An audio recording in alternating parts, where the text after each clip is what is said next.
Well, a very good morning to you, the viewer out there. Super elated to have you join us the second day in the month of August. Allow me to say Happy New Month to you. And of course, welcome to a brand new month. It's a weekend edition of the Morning Express. And yours truly is here. Sadly, I'll be flying solo for today. My name is Ikechukwu Jiwe. And as usual, we'll look at what the papers are reporting for today. And then we'll have a couple of discussions. We'll talk about the refinery. We'll talk about the nurses that are on strike.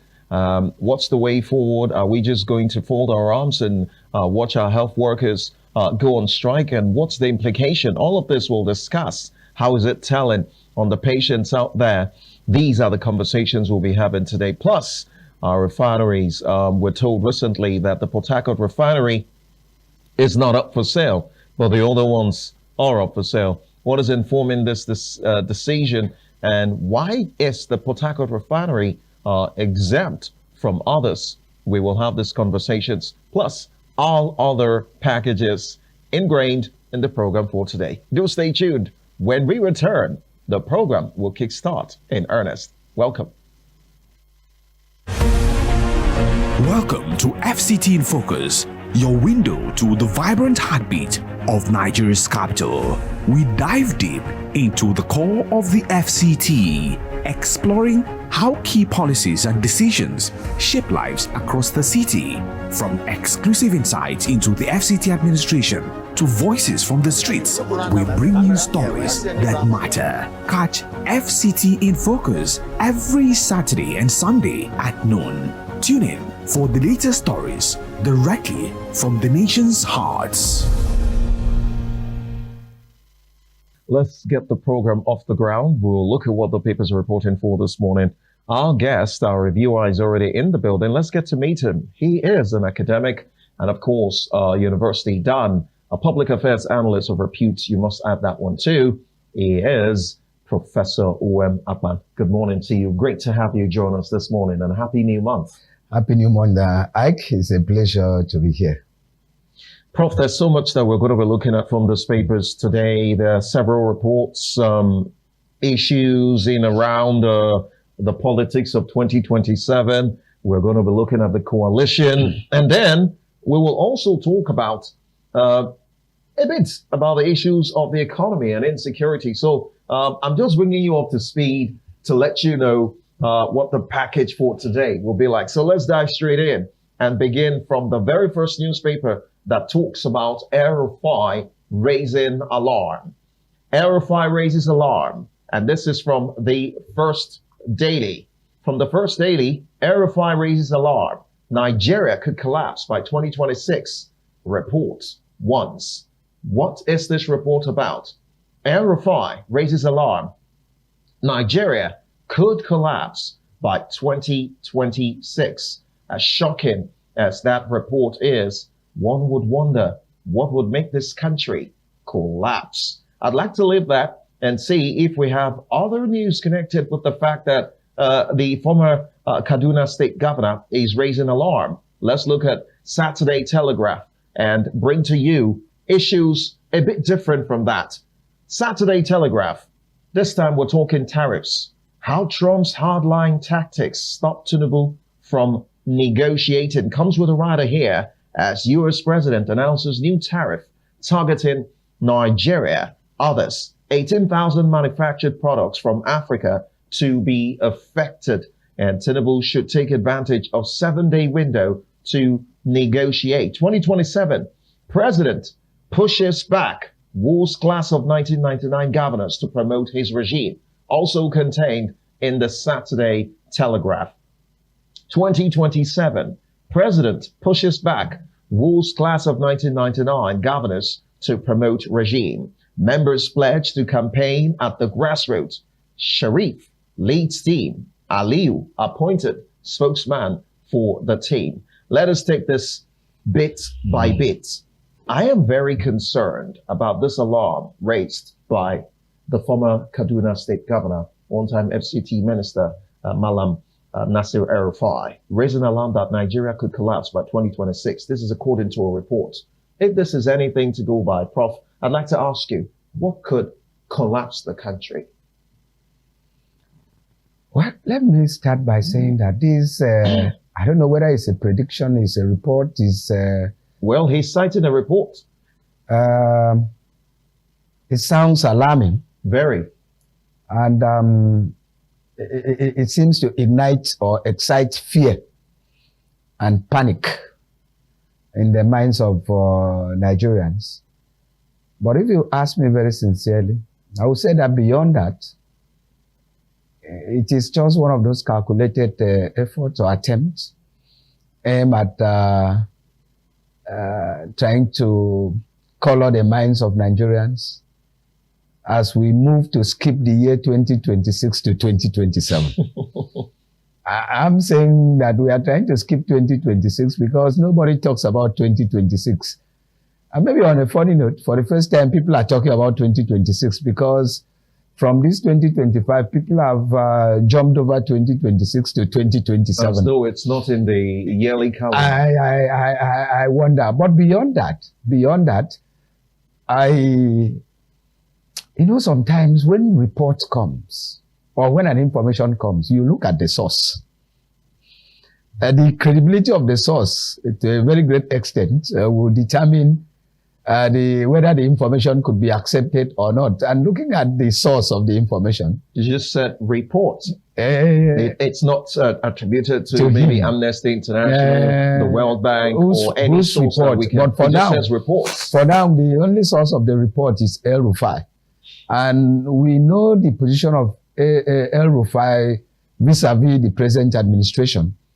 And given that background, anything that comes from him in that direction is going to be taken as a calculated attempt to derail the government of President Tinubu. I'm not talking in support of President Tinubu, but how come suddenly El-Rufai, who has been long in government, just left as Kaduna State governor, will see that Nigeria will collapse in 2026. And if Nigeria collapses in 2026, what about the coalition is forming? So if the nation collapses next year, it means that even his coalition will not have any, in fact, there will be no room for that coalition. But on a serious note, whatever is the content of the report, it should be looked at. But I think it's alarming and just trying to play to the gallery. And Nigerians, we've had worse reports and nobody moves. We've had the worst report.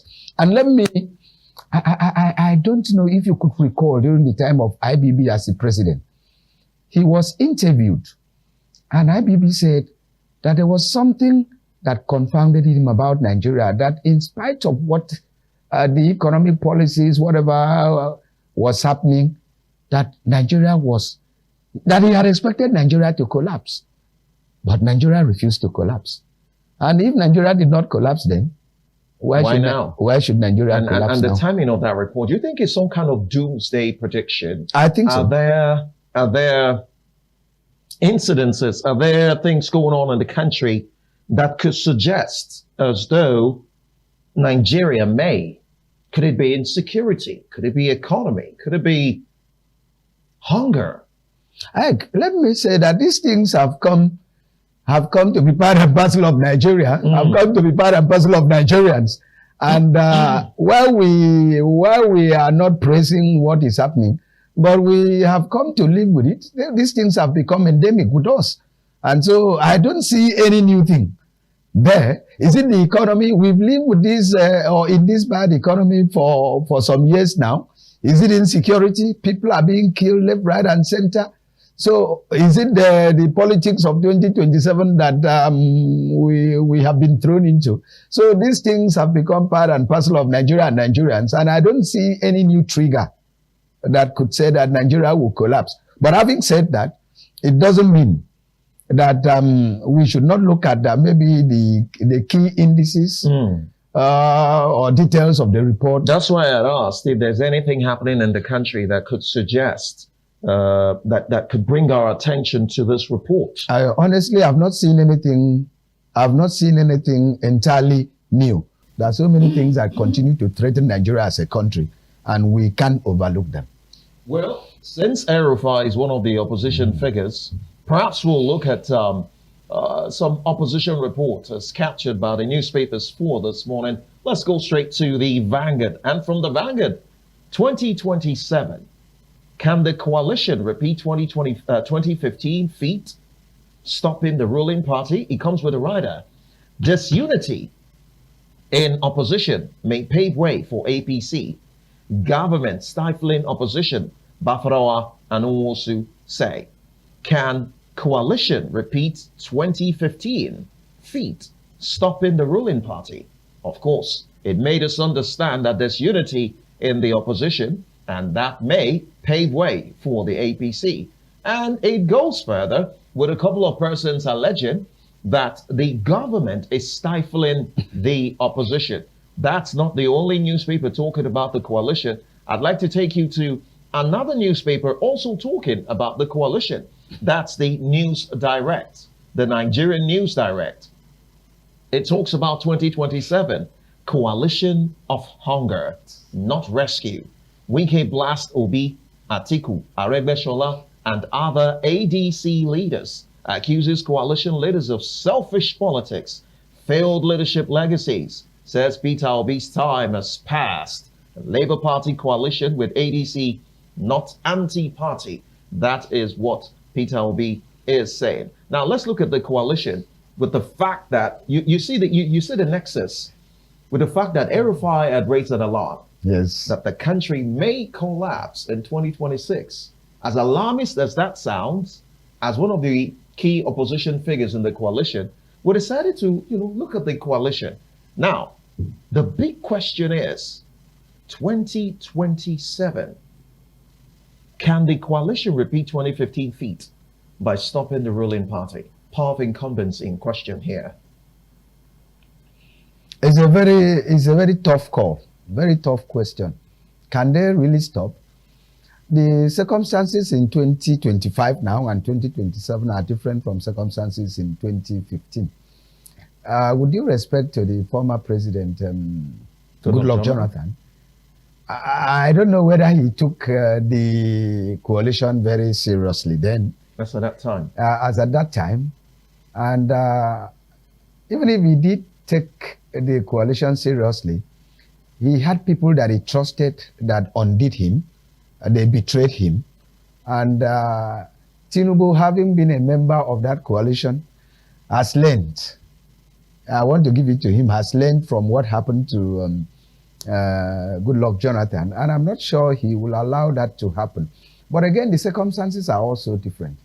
There seem to have been more unity in 2015, more than there is unity now among the opposition parties. And you see that these opposition parties at the moment seem to be people being in a marriage of convenience, not necessarily of love. Sometimes I look at them as strange bedfellows. And when you look at their past, you begin to wonder, can they really work together? Already they have gone with the mindset, if you are talking about ADC, gone with the mindset that Atiku will be the presidential candidate. But that has not been clearly spelled out. It has not been clearly spelled out, but Atiku is saying that he must contest. And you now begin to see a kind of divide between the South and the North. Let's not forget the dynamics of the Nigerian politics that 2027 to 2031, that the presidency should be resided in the South. And so Northern people, some have come out to say they need it. And recently there was Amadu Bello, was it colloquium in Kaduna? And when we were thinking that they were coming out with a heavy position against the present administration, but what they did was to endorse the present administration. What does that say? That even in the North,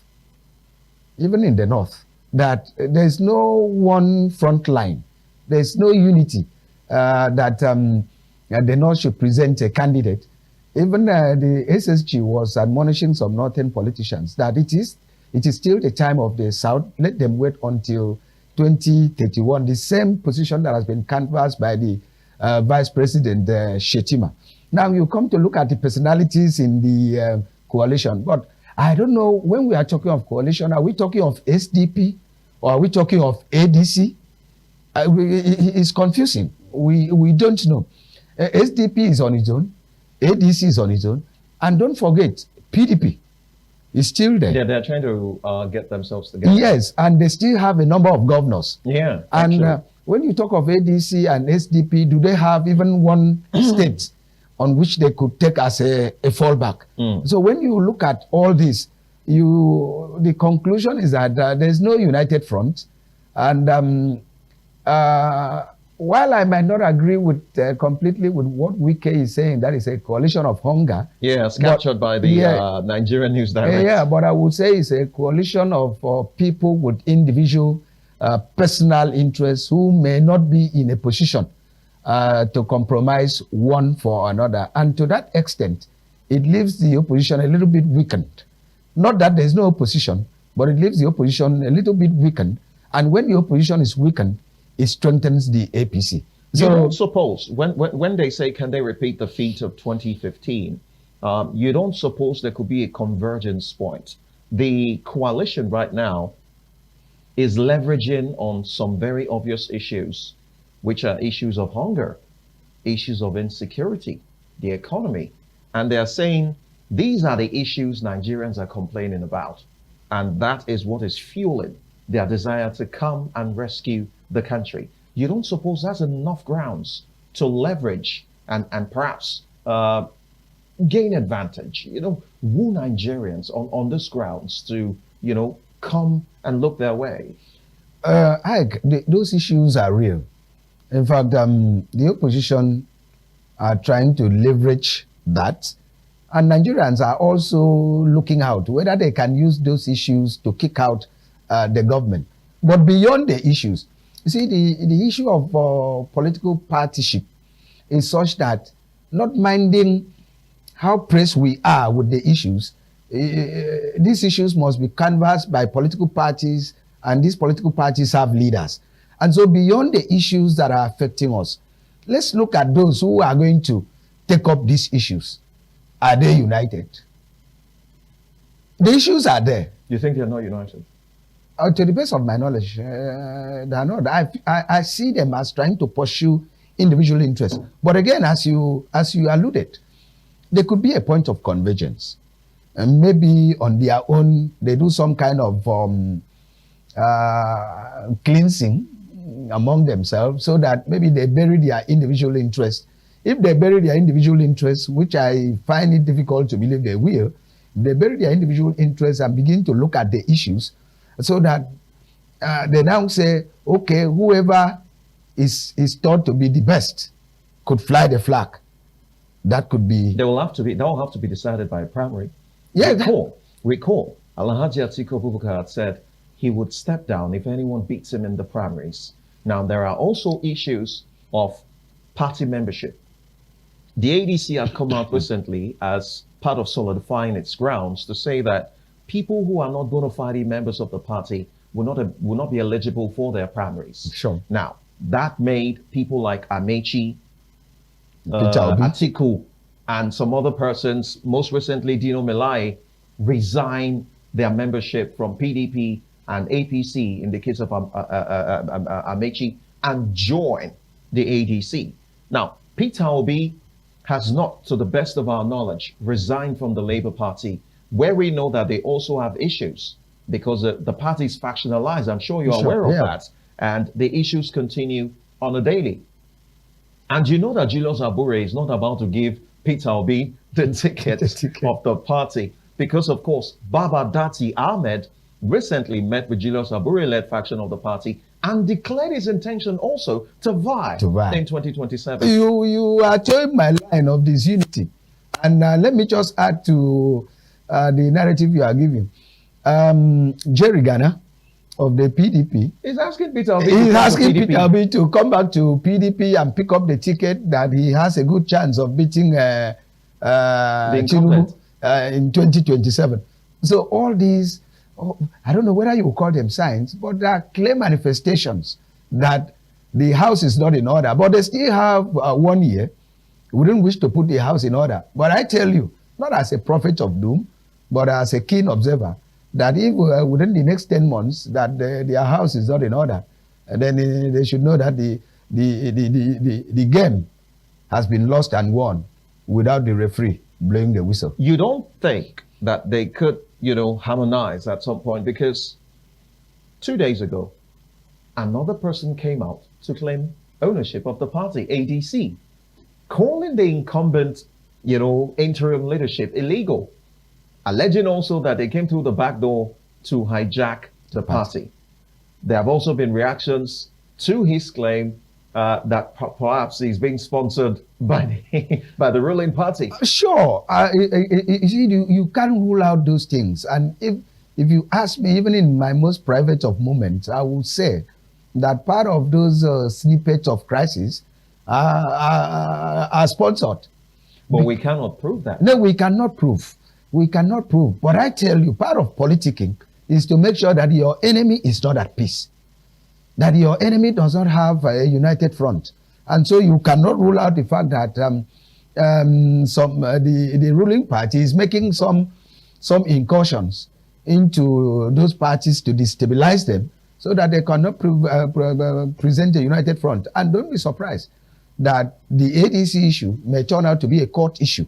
And immediately it is a court issue, you know that is as good as ended, because there will be an injunction that this thing should not happen until the case is decided. Just as an addendum to what you said, because Kachuku, who was the presidential ticket holder in the last election for the ADC, he is talking about tenureship.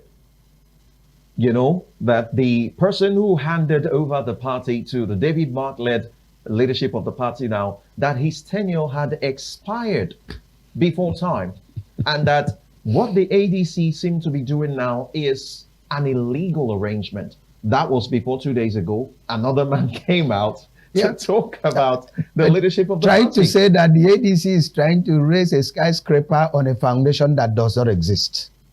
That's what they're saying. Yeah. That they're trying to raise a building on a foundation that does not exist, or at most is faulty. And to that extent, I still go back to what I said, that those issues may become issues to be determined by the court. And when the issues have gone to the court, it becomes another ball game. There will be restraining injunctions, this and that and that. And that may take till towards the end of 2026, when the primaries would have been held. And they may find themselves more in disarray. But again, Nigerians that I know are very determined when they want to do things.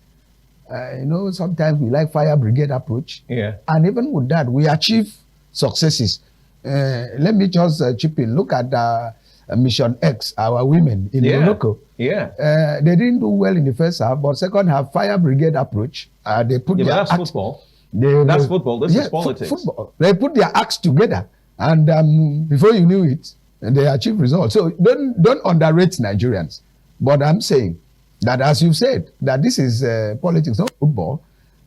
This one, the foundation you lay is very important for you to get the necessary results. There's no haphazard planning in politics. You have to lay a good foundation. And so far, I don't think the opposition are laying very solid foundation. The foundations shaking, cracking. They need to do something about it, and it's not my job to go and do it for them. Absolutely. You would have to be consulted and paid for that. But let's go straight to the nation. Since we're talking about opposition political party, let's talk about the PDP from the nation. At the center of it all, 2027, PDP shops for viable candidate against Tinubu. Jonathan, Saraki, Obi, Makinde, under the radar. Party's ticket open to all, says Olawipo Hashim. There are other issues contained in the papers for this morning, but we are paying attention to the most critical of issues and analyzing them. Yet again, we find ourselves talking about the opposition, and this time it's the PDP. Look at the personalities mentioned here. We have Jonathan, Saraki, Obi, who you said Jerry Ghana is asking to come back to the party. Yes. So Obi's been mentioned. Makinde, an incumbent also seeking a higher office. These people are under the radar. What's your thought? When we were in the secondary school, we did elementary mathematics, and there was one topic that they said elimination by substitution. Yes. I don't know how good I was, but I know that from that list that I've seen, there are some that we can easily eliminate. Like?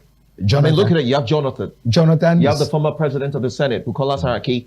You have Peter Obi. You have Seyi Makinde. So we have 4 people on the table. Jonathan is eliminated. Why?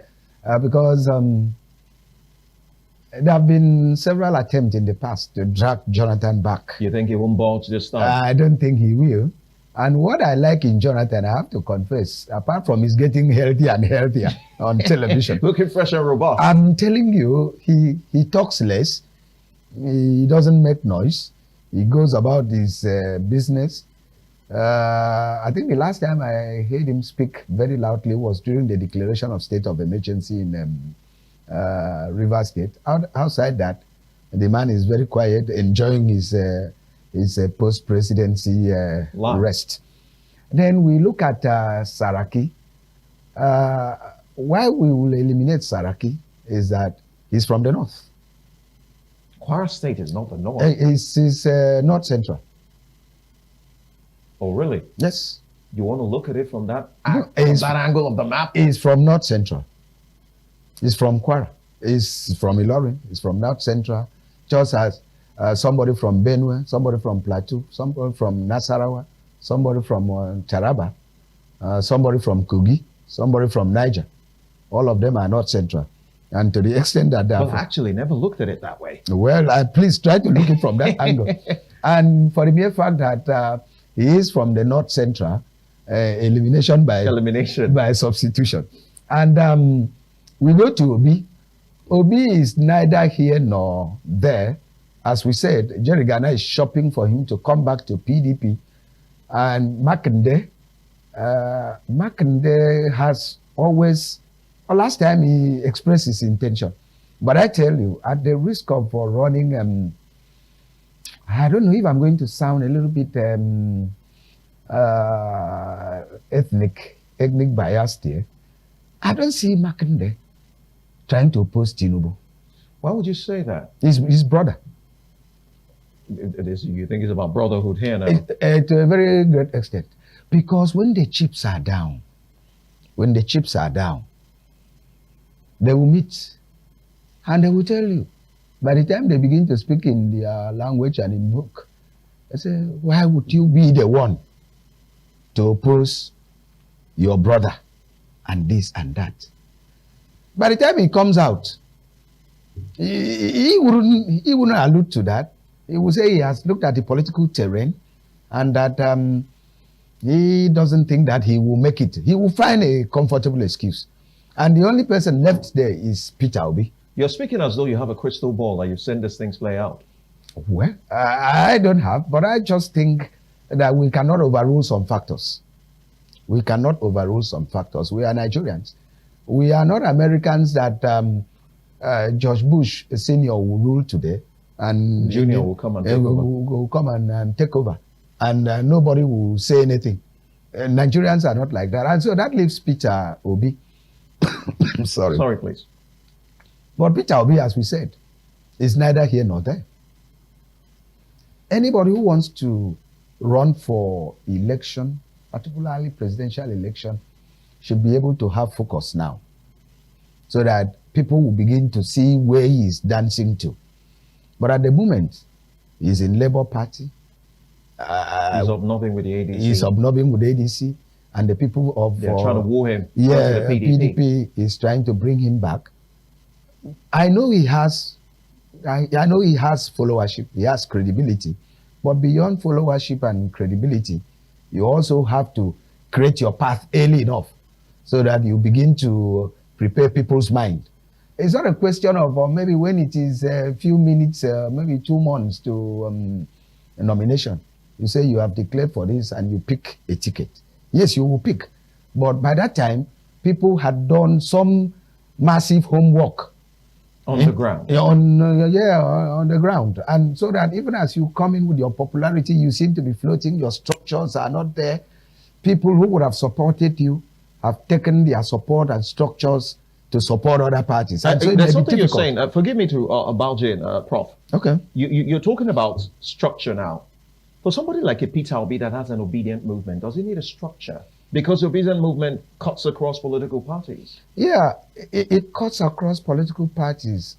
But when you are not firm as to what you are looking for and where you are looking for it, even that structure may be wooed. Don't forget that others are wooing the structure, asking the structure to come over. And so, even though the structure may still be there for him, it might not be 100%. It might not be 100%. But if he consolidates himself and creates a path for himself regarding 2027, that's how to consolidate on his structure. That's how to strengthen his structure so that the people will know that he's coming out, and they know he's coming out on this platform, and the structure will be there to support him. So looking at those candidates, again, You've done all your elimination now, remaining just one person. And that one person is politically uncertain. Politically uncertain. That is the truth. That is the truth. And what that suggests is that more people will come out. But one thing that has happened is that with the going away, let me use it that way, of Atiku from the PDP, it now makes PDP a little bit more viable. There seems to be a level playing field that people can come and contest. When Atiku was there, Atiku was more like a Leviathan, and you dare not go there. Now that he's out, you can. When he was there, you couldn't have heard these names being mentioned, but now that he's out, it means that the party may be returning to factory setting. I'm now beginning to look for people to fly the party's ticket.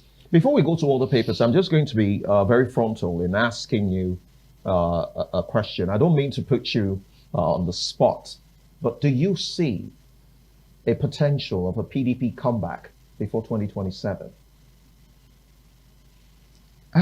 There is a potential, but if I have to be very sincere, the potential may not be at the national level. The potential may even be at the grassroots state level. And I tell you that it's very difficult for PDP at the moment. It's a tough call to say that the PDP at the moment can win the 2027 election. For now, the House is trying to be in order, and so it's a tough call.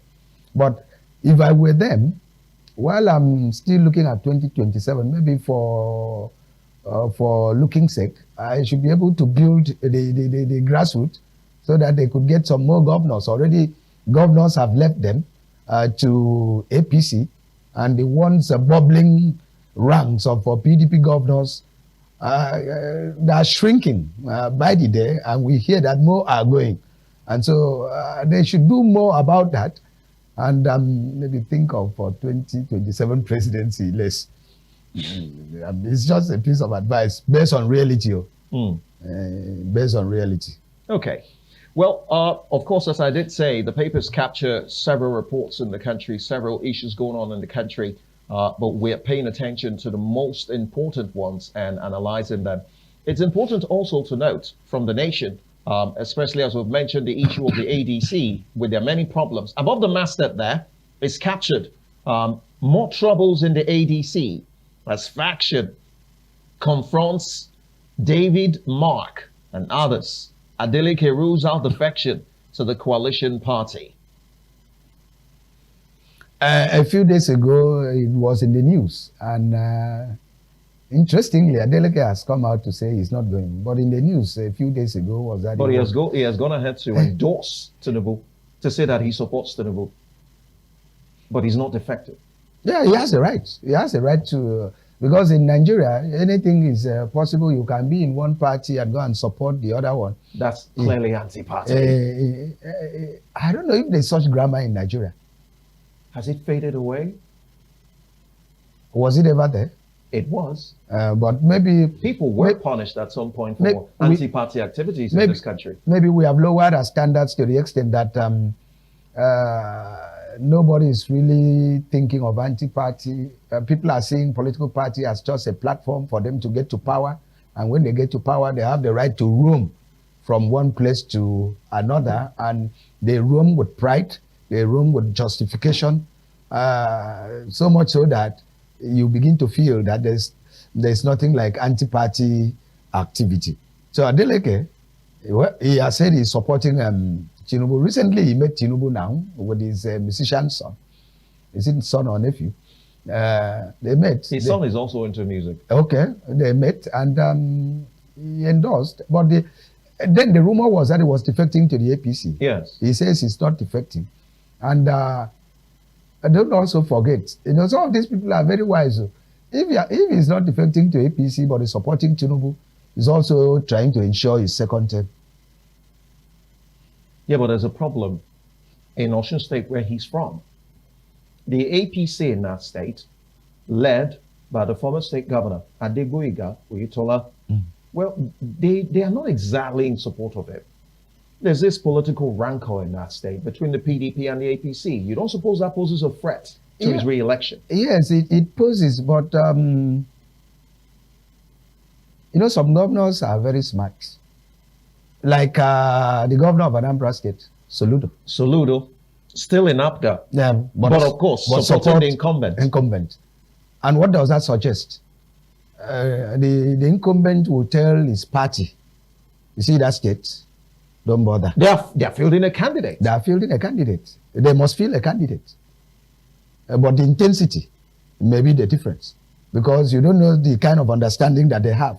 So long as the man has said that he's supporting Tinubu, is a no-go area. You don't go and take away or trouble, not take away somebody supporting the president. But Prof, if I may interject, your analysis sounds as though once you declare your support for the president and the president says, okay, I gave you your second term, you are assured, that's like godlike. I know it's not necessarily godlike. It's politicking. It's politicking, trying to extract the best for you. This is state, yes, not federal. Yes. Is it up to the federal to determine who stays and who lives when we talk about state governorship elections? No, it's not federal. We are talking about the president. So we are not talking about. So what business has the president got to do with a re-election bid of a state governor? It is him against his people. Yeah, what the interest the president has is that he must make sure that whoever sits there gives him his support. And if the arrangement is support me, I support you. So what's wrong about that? What support can the president give a state governor? The support that the president can give a state governor is to tell his party that you see that election you are going for, you need to soft pedal. Soft pedal how? He will campaign. He will also seek for votes. Yes, they will. But Ike, why are you expressing surprise? Why are you expressing surprise? When Tinubu went there, they clothed him in the best of Igbo native attire, and there was massive declaration for him. And you think that he should be in vain? Tinubu is a politician. He's a politician and also a president. And okay, I'm not supposed to ask you a question, but let me ask, what makes you think that those things were not carefully planned, arranged, and scripted in preparation for 2027? Well, I cannot say. No, you cannot. But from what we are seeing, and I don't think with the kind of support Adeleke is giving to Tinubu, Soludo is giving to Tinubu, that the re-election is not guaranteed. That the president will allow his party members To unset them. to go and disturb them. A bird at hand.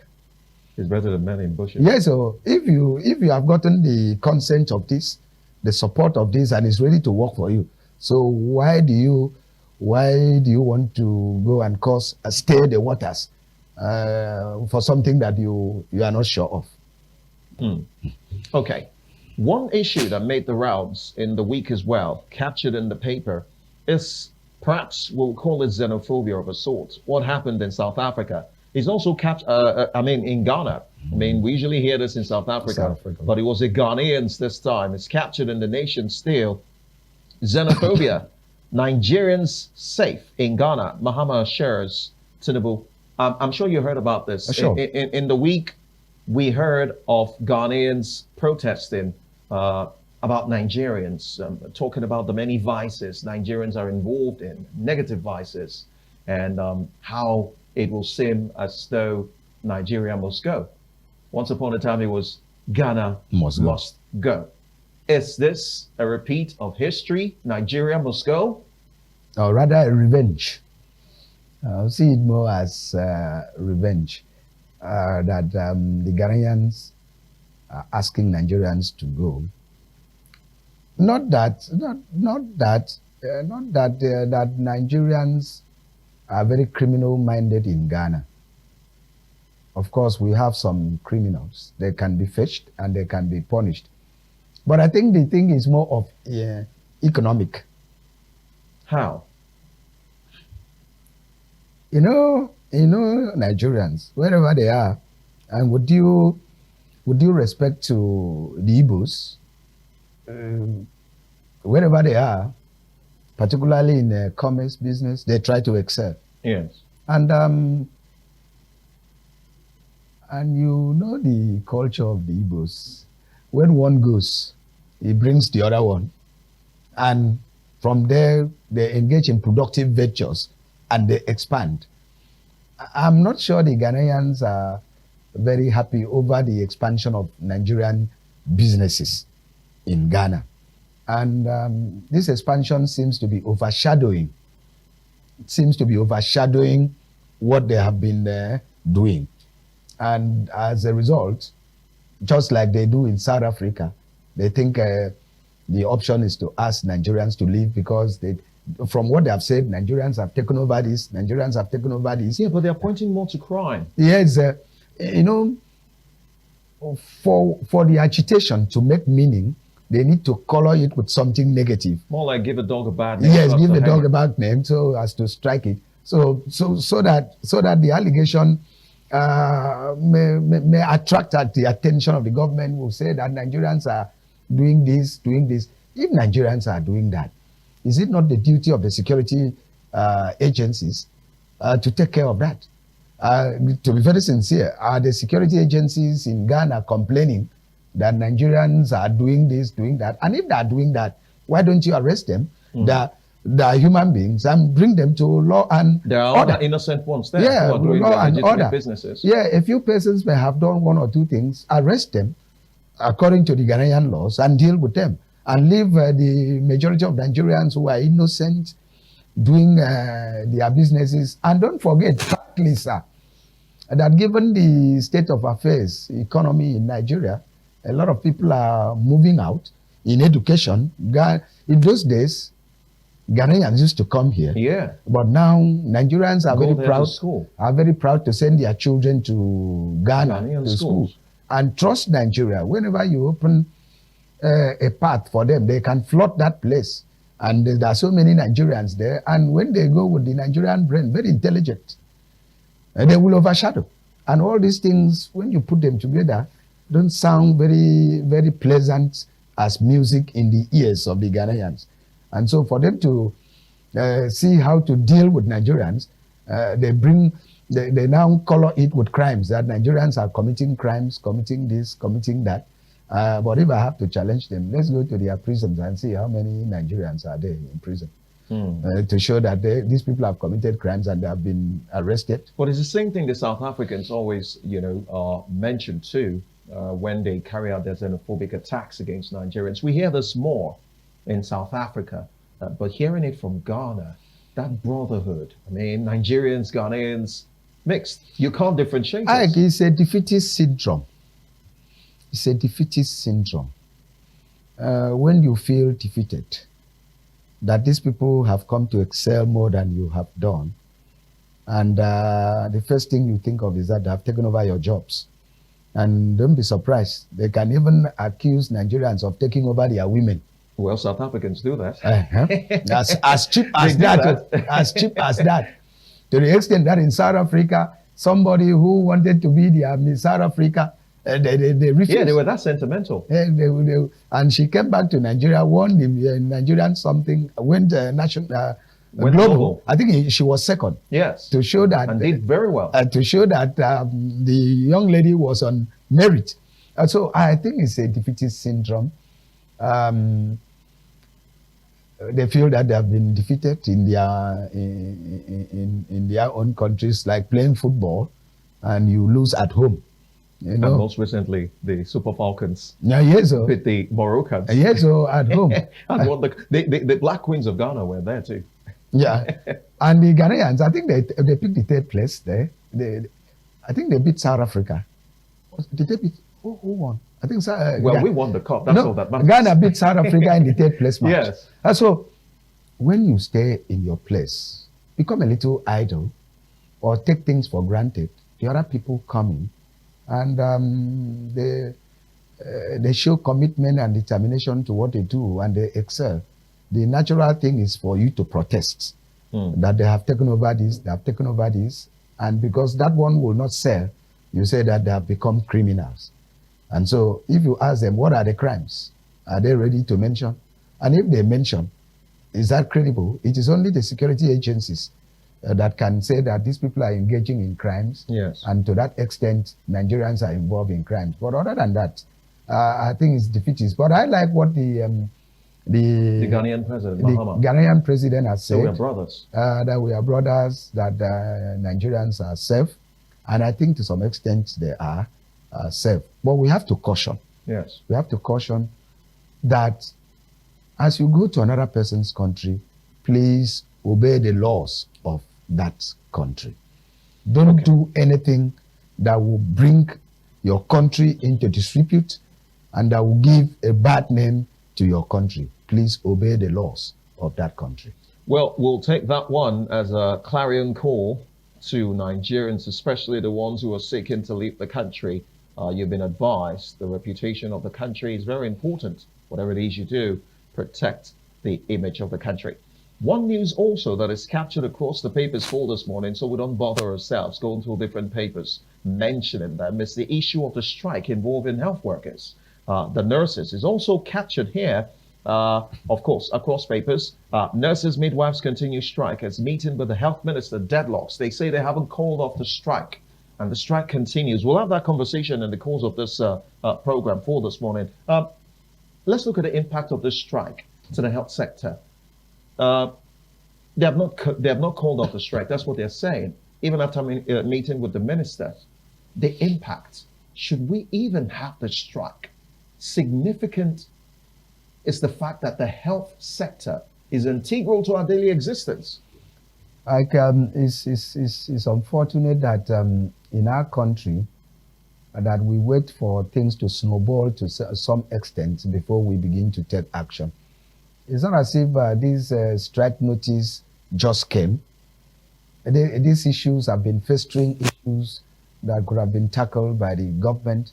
But again, Nigeria generally is a country that believes in fire brigade and last moment approach to issues. And unfortunately too, many people in government, not just this government, successive government, they seem to belittle workers. They don't take workers as important, and the belief is always that don't worry when they're hungry. When they're hungry, they will come back, especially when salaries have been stopped. I'm saying that because we've had that experience in ASU. They will stop the salary. Say when they're hungry, they will. No pay rule. And at the end, it does not even work. Even when people are hungry, the hungrier they become, and the tougher they are too. But I was happy when I heard that the Federal Executive Council had given a marching order to the minister to see what he could do to stave off the strike. I was very happy, and I was also happy when I read yesterday that the strike had been called off. Yeah, but they said they haven't called off. But I suspected something. The announcement was not made by the nurses. The announcement was made by the minister. And so when the nurses left that meeting, they did not make any comment. They did not make any comment. And from my experience, it is not when another person declares a strike, another person will go and call off. That's you say. It is the people who call the strike. Yeah, the people who call off the strike. The people who initiated the strike should be the people who call off the strike. So when they left the meeting and didn't say anything, I suspected there was a foul play, especially as the minister was the one announcing that the strike has been called off. It still leaves room for negotiation. But talking about the impact, if you take away the nurses from the health system, it doesn't work. The highest the doctors will do, the doctors, of course, they are the leaders of the health system. They will do their recommendations, but there are things that are done statutorily by the nurses. And if the nurses are not there, it means the system has collapsed. What that means is that people cannot access healthcare anymore because the thing is national. And the highest that will happen is that people will go to private health facilities to get medical attention. And as we are talking, we are not even aware of the casualty figure that might have arisen as a result of the nurses going on strike. But I appeal that our government should not wait until when there is strike. They should deal with the issues. They should be proactive. Just as I will use this opportunity to say that they should be proactive with educational issues. And they should not also always wait until ASU says is going on strike. And the first thing that they will say is that the strike is illegal. Strike is not illegal. Strike is not illegal. But don't wait for it to happen. Be proactive and save the system. And don't give the opposition opportunity to leverage for 2027. You want to end with politics there. Thank you so much, Professor Uwem Akpan. There's so much captured in the papers for this morning, but we just paid attention to the most important ones because the papers are replete with, several of these reports. But these are the most talked about issues. And I must thank you for taking time out to come and, analyze these issues with me. Thank you again, Professor. Thank you very much, Ike. It's been a pleasure. It's always a pleasure. Always being here. Thank you. Thank you.